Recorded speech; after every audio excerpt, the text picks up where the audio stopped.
CBS News Miami. Good afternoon, and thank you for joining us. I'm Naja Sherman, and welcome to CBS News Miami's 4 p.m. Quickcast. Let's take a look at today's top stories. Off the top, Chopper 4 over the scene of a possible bailout. You can see heavy police presence along US 27. You can also see that car in the middle of a field along the highway. The door and trunk of the car are open. The investigation is ongoing. Police tell us they are still searching for a possible suspect. The lockdown has been lifted at Sterling Elementary and Hollywood Hills High School. Chopper 4 was over the scene earlier today. You can see there was a large police presence. Hollywood Police told us that they're investigating a tip about a possible weapon at Hollywood Hills. The schools are near each other, so both schools were placed on lockdown. After searching classrooms and bags, no weapons were found. A Lauderhill teenager is locked up, accused of trying to burn his home down and kill his own father. CBS News Miami's Joan Murray has the report. This Lauderhill home is wrecked after a devastating fire, and the man responsible, Lauderhill Police say, lived here. He is 19-year-old Emmanuel James, and according to the police, James tried to torch the house to kill his father. He appeared in bond court. He has been charged with arson and attempted murder. We talked to a neighbor who shot video of the fire. We called 911. Everybody here come out and called for help, and then they came, and he told me it was his son. He put the car on fire, his son. Now, James's father believes his son does have some mental health issues. The judge agreed. We'll have more on that coming up on CBS Miami, beginning at 5. In Lauderhill, Joan Murray, CBS News Miami. Always alerting, always tracking. This is Next Weather. And taking a live look outside, what a beautiful shot. Temperatures remain above normal, and there are limited chances for rain for the rest of the week and into the holiday weekend. Let's get right to Next Weather meteorologist Cindy Pressler, who is tracking it all.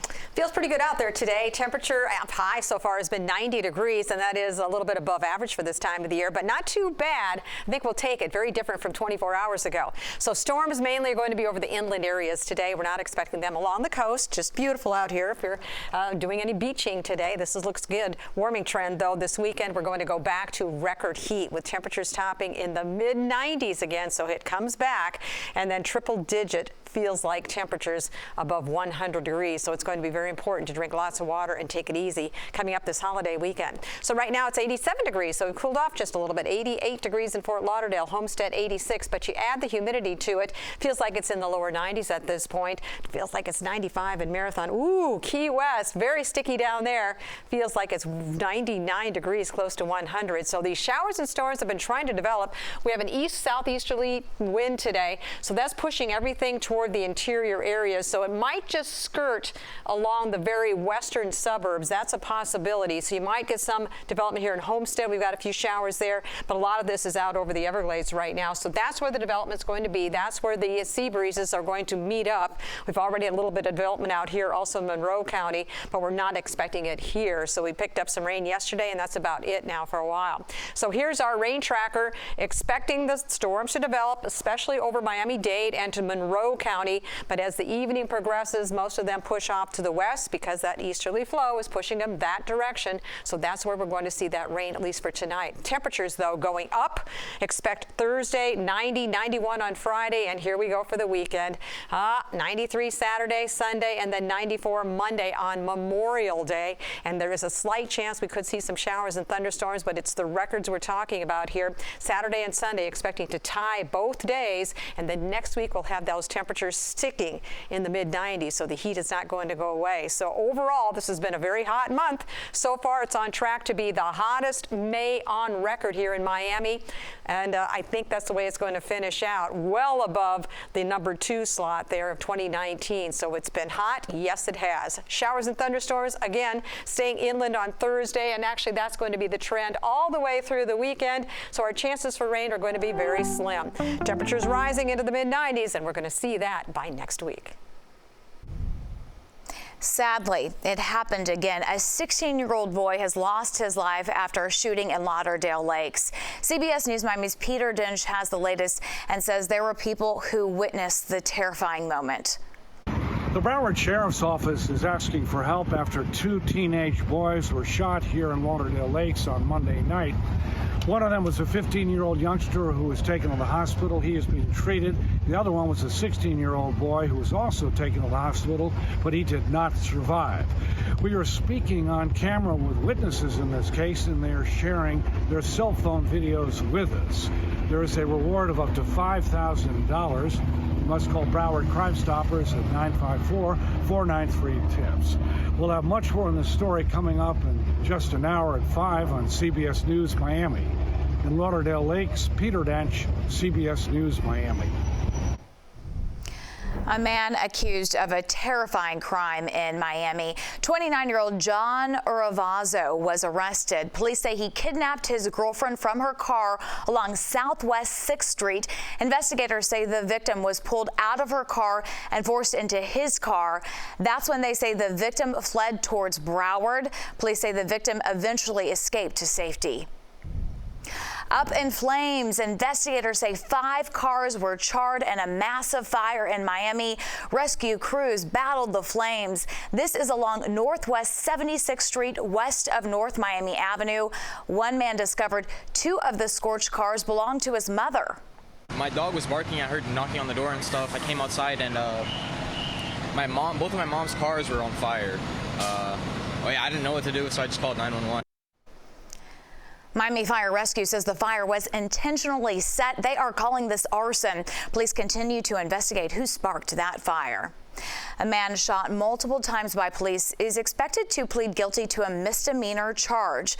At a hearing this morning, the attorney for Donald Armstrong said it's in his client's best interest to resolve the case so he can get the help he needs. He is expected to plead guilty to a probation violation. It's for a charge of resisting without violence. The plea date has been set for June 12th. Armstrong's mother says he was having a mental health crisis when she called police for help. When the City of Miami police arrived, Armstrong had a screwdriver in his hand, and that's when he was shot several times. His attorney says Armstrong is paralyzed from the shooting. Student debt slashed. Who will benefit from that latest round of loan relief when we come back? Stay with us. We've seen home prices in South Florida double in only a few years. With interest rates and inflation soaring, home buyers are asking, should we stay on the sidelines or get in the game?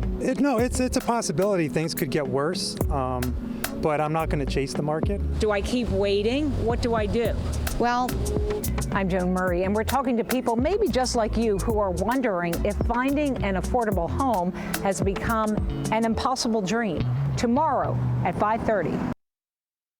Welcome back to CBS News Miami's 4 p.m. Quickcast. Now at 4, devastation in the Midwest. Storms have left behind a path of destruction and several people are dead.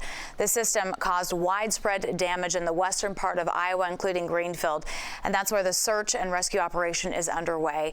CBS News Miami's Roxana Sabiri is there. What a monster. Wow. Massive tornadoes like this one barreled across Iowa, leaving Greenfield, a city of around 2,000 residents, devastated. Before I went down the basement, I went all around my house and I prayed. I prayed for God to keep us safe.